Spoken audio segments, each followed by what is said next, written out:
What's up, broadcasters? Welcome back to another exciting episode of Branding Banter, your promotional products podcast where you can get all the nerdy news you need to know about. My name is Jeff Franklin, National Accounts Manager with Headwear USA.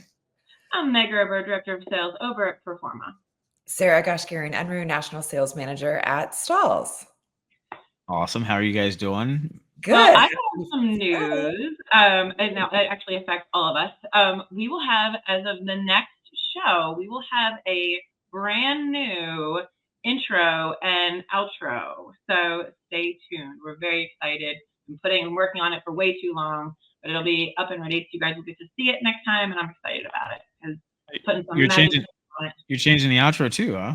Well, I haven't started the outro, but do we keep the outro? Is it pictures? I haven't even looked at the. There's no pictures in the outro. I don't even pay any attention to it, to be honest with you, because I'm always just waiting to come back on and talk to you guys after the show. Yeah, you're just ready. You're ready to dive straight into it. Okay, you sent me the music for it, so I was like, oh, that's true. I did send the music for the outro as well. Maybe I'll have to do that. That'll be great. Yeah. All right. Well, that's something to look forward to. Can I just say is whenever we post on like YouTube or whatever, and it captures your like freeze frame. So whenever I go to like post on LinkedIn or whatever, I'm always looking at what our faces look like. To your point, like one eye open, is it a smile? Who's like? Well, there's some other news as well, Meg, that you guys are both aware of that we haven't released to the public yet. But we're kind of joining forces with Promo Corner again. Not completely under that umbrella, but we are partnering with Promo Corner to sort of rebroadcast the podcast. And so I think that's going to be really beneficial for the audience and for us and for them. So it's going to be cool. So glad to be working in partnership with them again. So stay tuned for that as well. And it'll still be Branding Banter. Nothing's going to change about the podcast. We're just joining forces again, and they'll have the rebroadcast. So we're just really excited. We love the folks over there, and so we're excited to be back. And then Sarah will get to be part of that now too. Yeah, I'm super excited. Yeah, it'll be good. All right. Well, we've got a fun episode today, I think. We're going to talk about print on demand and bringing, potentially some print in-house, which, as 97% small business in our industry, a lot of distributors don't do in-house. They operate more as a broker in the industry. So I think, with technology, of recent, I think it makes it a lot more easy and more approachable to potentially bring things in house. But there's other solutions as well if you still want to stay, offhand, if you will. But yeah, so I think like I said, technology has made things tremendously more approachable, and most importantly with DTF or direct to film. And Sarah, you working at Stalls, you'll have a whole lot more information to fill us with here in regards to the different types of transfers that you can use. But, heat presses are very inexpensive. And, I know I've said this off air, they don't necessarily have to be the Stalls Hottronics, which, I mean, if you want to take the professional approach and do it the right way, that is definitely one of the best machines out there to do it. But if you're just trying to start small, you can get a very affordable heat press on Amazon or many other places. But definitely get your transfers from Stalls. They do an awesome job. The DTFs are great, very affordable. And why don't you, Sarah, fill us in on, first of all, I guess DTF. If you want to hit on heat transfer or heat presses, and how. Before we do that, Sarah, you guys just held a huge conference, right? We did. Literally about print on demand. Like, why don't you recap us about that? Why did you guys have it? What was the purpose, the goal, like outcome? And then let's get into why all the things. The thing. Yeah, it is the new thing. Not new, but it is the thing. Yeah. So Stalls, we hosted our first annual. So this was a print on demand conference. And I think as we look at the industry and online company stores, and we talked online company stores before, the three of us all together and all the various platforms, that one of the things that we're noticing is that now people want things faster, but then they also don't want to order in bulk quantity. And so where we were, I think as an industry, we would just say, we just need a minimum order of one, Now that really is created a whole side business or a different business, which is really essentially print on demand. So it's the ability to be able to produce a low number of units in the same way that you would your bulk orders, if you will. And so this conference brought together some technology partners, also brought together suppliers, large decorators, and some large distributors who are utilizing print on demand already in their businesses, in a variety of fashions. And so, and then the ability to then your tech partners. So then you've got the technology that you can lean into as well. So it was a 2-day event that was out in Phoenix, Arizona. And it was some really powerful people in the room. But it was really exciting to hear about where, from an industry perspective, we're kind of transitioning to, all the way from apparel to, Jeff, what you were talking about, your decorating techniques, but then the technology that goes along with it as well. So is Lemedi calling you right now, Meg? He was. Oh, that guy. I noticed it about. Well, I can't talk online about that. So I love Sarah, it sounds like this conference was like a really cool thing to have missed. I know. I'm kind of jealous. I would have loved to have gone to that. So maybe next year I'll see my way into it. Well, and a lot of people, to your point, a lot of people really weren't sure what to look at. And from our industry perspective, like Nadell was there, Halo was there, Boundless was there, and same thing. They really weren't quite sure what to expect, but they also know from a business perspective, it's something they need to start looking at because their customers are asking for it. And so really at the end of the day, that's always the driver of change within our industry is our customers. It's not necessarily our ideas as distributors and or as suppliers. It's really what the needs of the organization are. And so I think one of the things that hit home, I don't want to say the most for me, but one of the things that I thought was the most interesting, what we're doing right now, we've got to kind of break out of the mold whenever it comes to online stores, and we are still boring. I'm so glad that you're going to talk about this. I think this is so important. I know we talked about it before, and I was afraid that we wouldn't get to it because sometimes we do that, but this is like biggest key takeaway, I think, for everybody. So listen up. Go ahead. Yeah. So we're boring, right? And whenever it comes to online company stores, we're still choosing to select the same standard notebook, the same double wall stainless steel tumbler that we want to have laser etched. We're still choosing the Bella Canvas 3001 t-shirt that we all know and love. But print on demand and having these lower quantities give us the ability to give our customers that retail type of product that they look for when they walk into a Target, they go to a concert, that they're grabbing off of the shelf.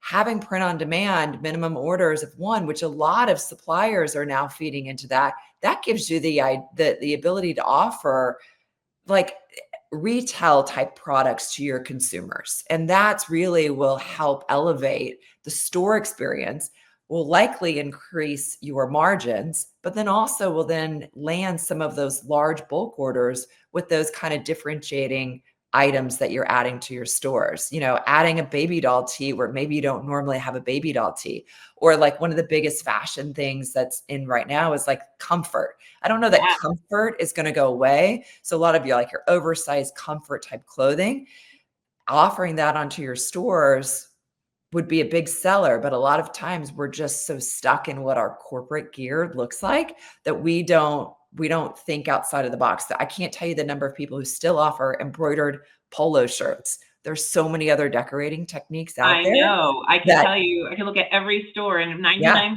of them, and there'll be just 90 black polos. And I'm like, yes. Stop for a second. So Sarah, I feel like there's a little bit of a stigma with the term print on demand. I think people hear that and they think, oh God, that's the onesies and twosies types of business. Why do I want to chase that? Are you able to maybe elaborate a little bit more on what print on demand is? Because I know we sort of have recently coined that phrase as to what it was or what it used to be, and I think primarily it was based on company stores, right?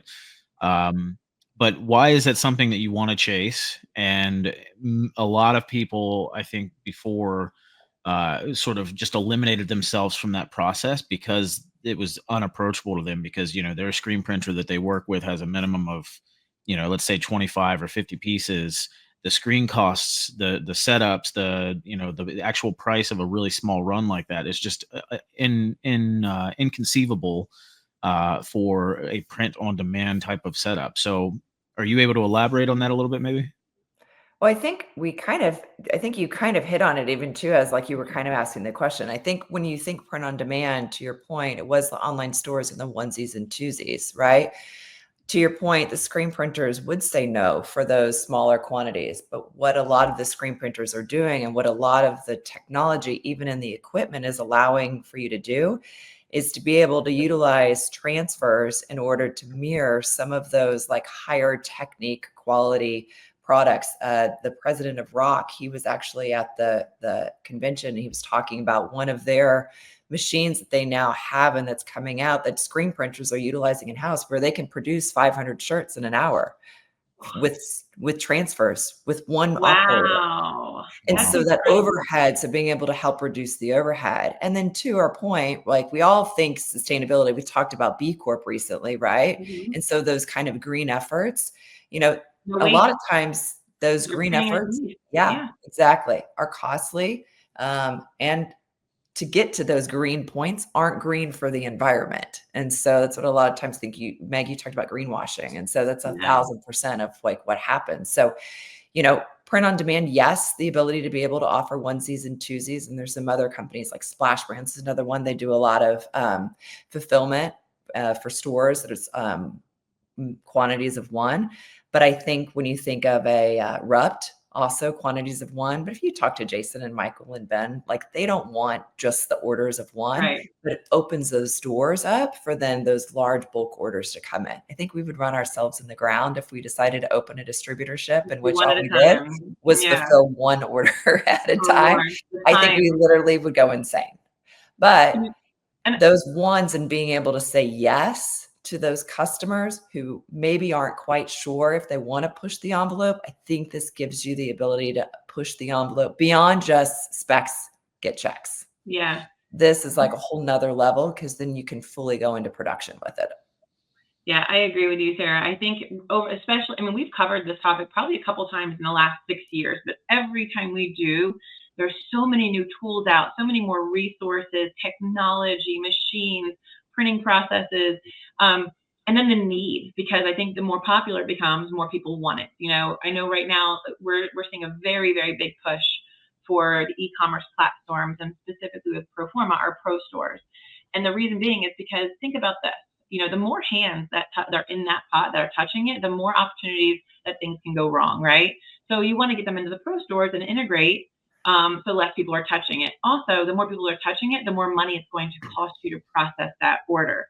So now we're looking at these company stores. These are great, but when you're looking at company stores, a lot of these end buyers want to buy one at a time. They don't need 500 or 400 or even maybe 25. Maybe they just need the one of the two. Now we're implementing these e-commerce platforms. We're implementing these opportunities to buy these onesie twosies. But then it's like, okay, well, who is willing to do these one-piece minimums? We've had so many requests. We actually went in and did a full audit of all of our MVP PLPs, our PLPs, and even standard vendors who are offering one-piece minimums or low MOQs or free spec samples.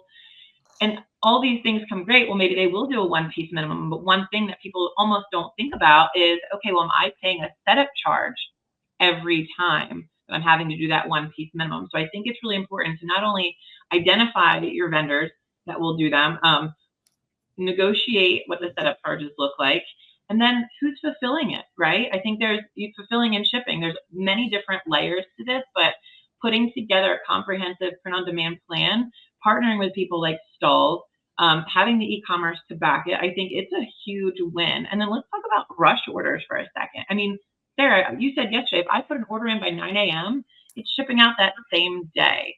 I can do the same thing with S&S and SanMar and Alpha. I can order my blanks, I can order my transfers, have them next day. Matter of fact, this happened with a franchise owner I was working with last week.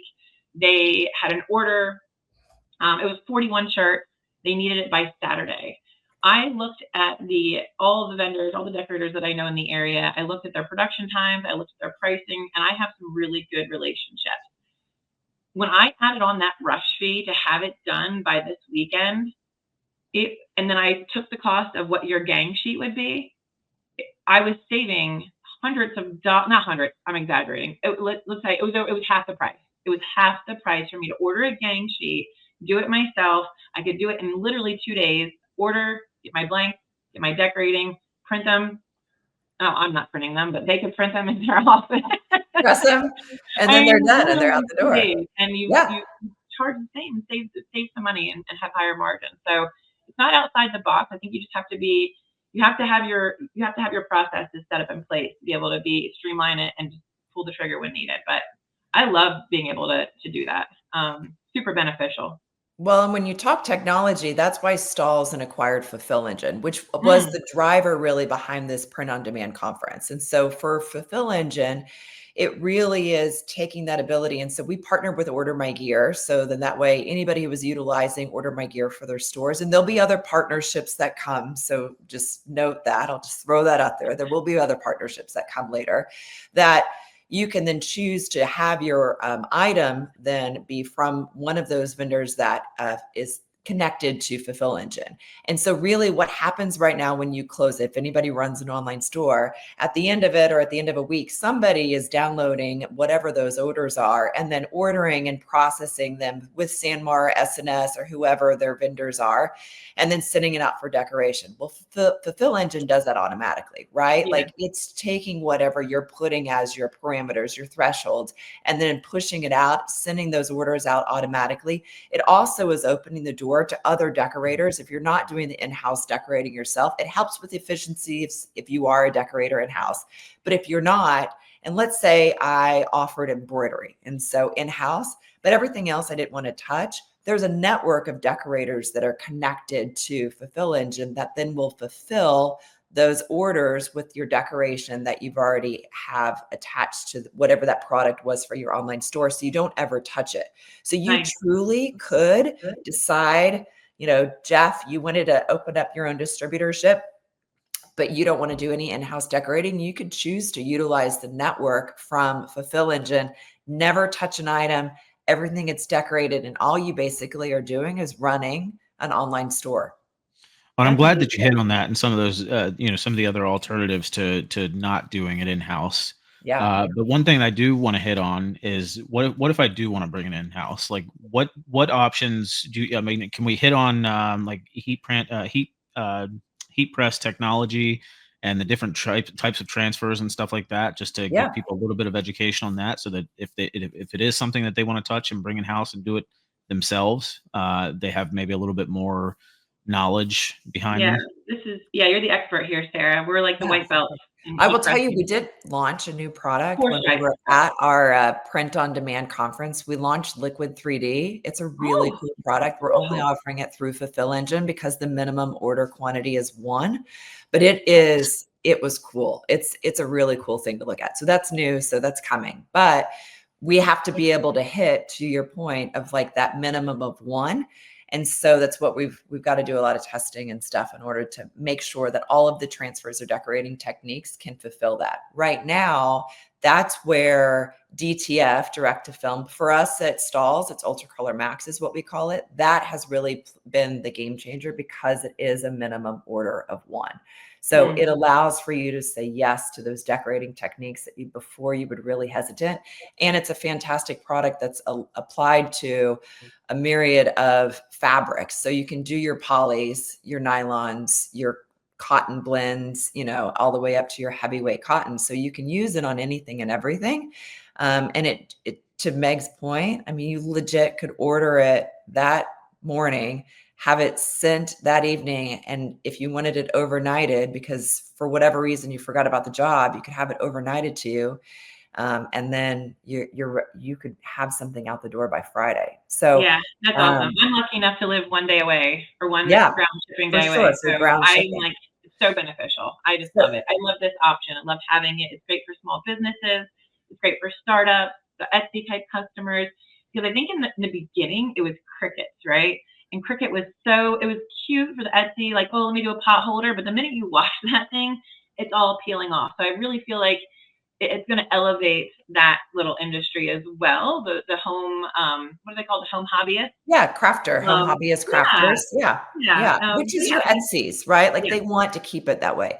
And then you've got screen printed transfers. And then screen printed transfers have also then given the ability to help your screen printers who have low runs, because it's mirroring exactly what screen printing is. It's plastisol ink on a transfer. And so Oh, nice. that technology is Love getting these. better.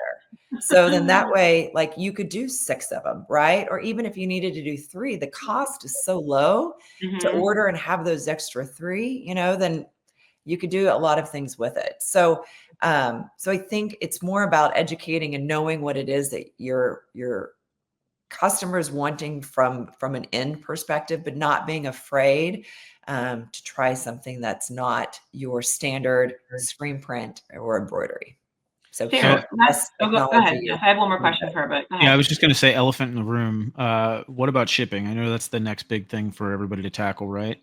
Because costs of shipping are kind of crazy, especially for one piece. Mm. What do you see on the horizon for that? I think that's something as an industry that everybody's trying to figure out next, right? From a technology perspective, because you don't want it to feel like, there are some who are looking at like kitting things together and bringing it all together. And so I think those of us who did a really great job with kitting, and we've all received fantastic kits, that experience when you receive something is phenomenal. So how do you take a lot of that from your quantities of one to be able to still have that gifting experience and deliver it all at once, as opposed to having like an Amazon where you could have like 4 different packages show up, maybe on the same day even, but it's still 4 different packages and not presented together. So there's some companies who are working on that, but then they've reduced this number of SKUs that they're offering that with, because our industry has how many SKUs? Like billions, Millions. millions Yeah, Millions. millions. Yeah, exactly. of SKUs. So it's really hard to do everything. And so I think you'll see some companies come up with more of a curated model for particular items that then could all get shipped together. I think Spoke is working on things like that, which is part of PCNA. Like I mentioned Splashmans before. I know they're doing some things like that. HIT I'm is doing sure something HIT as is well. doing the They same thing are, as well. and And so, it's but big, again, really it's big. limited, right, with Yeah. what they can do. So when we talk about like the first point about breaking out of the box, then it gets really sticky and hard, because we're trying to take what's ordered the most to be able to service what the majority of our industry is looking for. So, but I still think that there is a need to push the envelope, because when you look at what's trending from a retail perspective, that's a lot what the corporate customers want. And so having your online stores gives you the ability to push that envelope, but you just have to realize that you might have to get creative in how those are going to be fulfilled and arrive all at one time then. Yeah, absolutely. So I wasn't sure, Jeff, if you were asking about the shipping and like, because when you ship just one piece minimums in general, one thing I've heard a lot come up is ShipStation. It kind of, I guess, from my understanding, it kind of gives you the best price that would be out there. So if you've got like a 5-ounce package, it'll say, okay, you can do it this way through UPS, this way through FedEx, or this way through USPS. Again, this is me just, assuming that from based off conversations I had a year ago. But as far as the fulfilling side, I know there is a supplier. I don't know if I'm really even supposed to say anything yet, so I'm just going to say it's HIT. They're not advertising it right yet, so I know they're working on kinks, but what they're putting together is phenomenal. They have a location in Ohio that essentially it's like a pull and pick and whatever it's called, and they'll even decorate and fulfill and everything. You could ship it all to them and they'll fulfill it. So it's been phenomenal for us. So I'm hoping I'm not giving a big secret away. But my last question to you, Sarah, is you are so well versed in everything with the DTF and the transfers and everything on POD. And I'm sure you've learned this all through your experience in this industry. With stalls in particular, is there anywhere our listeners and viewers can go to learn more about resources? Is there training through stalls? Is there anything like that we can share? So Stalls is known for education. And so that was actually one of the things that drew me to Stalls, is because they are a leader from an industry as far as education. So there is Stalls TV. that's out there that has so many educational videos that even competitors use in order for people to learn about heat press technology and what's trending and what's out there. So I would utilize that as a great resource for any education about learning about transfers or how to even create your own business. I love it. And Is is that on on your website? YouTube or on the Yeah, website? it's on YouTube. It's Stalls TV. Oh, that's Sweet. awesome. And I know I was just on your website, and also stalls.com help/help dash education, and there's a lot of stuff. Yeah. How-to videos, material resources, literally like probably master classes all day long in here. For So sure. it's amazing. Yeah. Awesome. Well, thank you, Very Sarah. cool. Yeah. Again, that's 2 weeks, This 2 is weeks in a good. row. Yeah, thanks for filling us in. Always nice to learn what else is out there and obviously expand your horizon. So, if you've ever thought about doing it in house, then get with Stalls, get yourself a nice press, start doing some transfers in house. If not, work with Stalls on their fulfill. What's it called? Engine. Sarah? The fill Fulfill engine. engine. There you go. Yeah. And yeah, you guys can do company stores and those smaller print on demand orders as well, to sort of help open the door for the bigger stuff as well. So, all right, guys. Anything else? No, this is great. I didn't blow up while we're here, but it felt like it was. It was burning so All bad. right. Well, until next time. Have a good week. We'll see you guys.